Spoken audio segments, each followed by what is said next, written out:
Hi and welcome, I'm so glad you're here. According to Dr. Valerie Young, there are 5 different ways that imposter syndrome can show up. There's the natural genius, the soloist, the expert, the perfectionist and the superhuman. Today we're talking about the soloist. People who suffer with imposter syndrome all have the same or similar internal dialogue going on. They feel like a fraud, they feel like they don't deserve to be where they actually are. They feel like they're going to be found out at any minute, and any success they do have, they put down to luck or being in the right place at the right time, rather than down to their own credit. Big feelings of inadequacy and self-doubt lead to self-sabotaging behaviours in many cases. I'm Churchill, and I'm on a mission to help women go from self-doubt to self-confidence and take their career to the next level. None of us is bulletproof to this imposter syndrome and self-doubt, but there are tips, tricks and strategies that we can learn that help us combat them along the way. I've been studying these tips and tricks for over 10 years, and the more I learn, the more I grow and the more I can help other women like me to do the same. I'll record a new episode every week, so if you don't want to miss a thing, hit that subscribe button down below and you'll get a notification every time there's a new one. The soloist then feels the need to complete every task independently, and asking for help wouldn't just be a sign of weakness, but would be a complete failure. Is there a little bit of soloist in you? Take the Do You Have Imposter Syndrome quiz now to find out. I put this quiz together because imposter syndrome shows up in so many different ways, and I want you to be able to recognise if you've got healthy self-doubt going on or if you've actually got some imposter syndrome creeping in, which could be detrimental for you. There's a link to the quiz right below this video, so click on that, go ahead and take the quiz. If you are a soloist then, you often feel quite isolated and overwhelmed, and those feelings lead to feelings of self-doubt and inadequacy.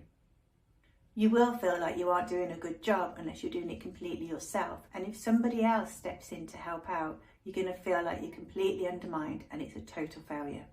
Imagine the feelings of being halfway through a 1,000-piece jigsaw and somebody sides up to the side of the table and slots one piece in. For a soloist, that would just be devastation. It would be like not worth bothering to finish the jigsaw. And here's a fact I find particularly interesting about the soloist. They are often people who refuse to conform to societal norms. In other words, they put their independence and authenticity ahead of what other people think of them. I find it fascinating then that the outside world tends to look at those sorts of people as being really brave and strong to stand up against unconscious biases and be true to themselves. And yet here they are, absolutely prone to feeling like a failure if they can't achieve everything completely on their own. A feeling I believe comes from such a strong sense of self-reliance or a me versus the world attitude. So signs that you might be a bit of a soloist: feeling like you need to accomplish everything on your own, feeling incompetent if you need to ask for help, struggling to network or work collaboratively, and difficulty accepting constructive criticism.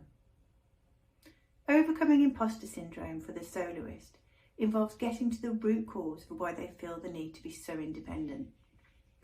Once you can unravel that, you can start to build a support network, allow yourself to delegate, find some self-compassion. In other words, you'll be able to accept support, go easy on yourself, and recognise your progress to date rather than what you haven't yet achieved. On the difficult days, there's 3 things to remember. Number 1, your independence isn't helping you to grow. In fact, it's probably holding you back. Number 2, think about your idols. Nobody reached pinnacles of success without a support team around them. And number 3, let go of control. And I know that sounds difficult right now, but being in control or trying to be in control all of the time is a surefire way to burn out and overwhelm. Are you a soloist? Take the Do You Have Imposter Syndrome quiz. There's a link to it right below this video. I put this quiz together because imposter syndrome shows up in so many different ways, and I think it's really important for you to be able to recognise whether you've got healthy self-doubt going on or whether imposter syndrome is actually starting to kick in and cause maybe some self-sabotaging behaviours. So go ahead and click the link to the quiz and let me know what your results are. As ever, I really appreciate your feedback. It helps me to deliver the content you're looking for, and it helps other people to find my stuff as well. So a little thumbs up down below. Any comments, questions, results to the quiz, really appreciate all of them. So you remember, you're amazing just the way you are, and you have a fantastic week.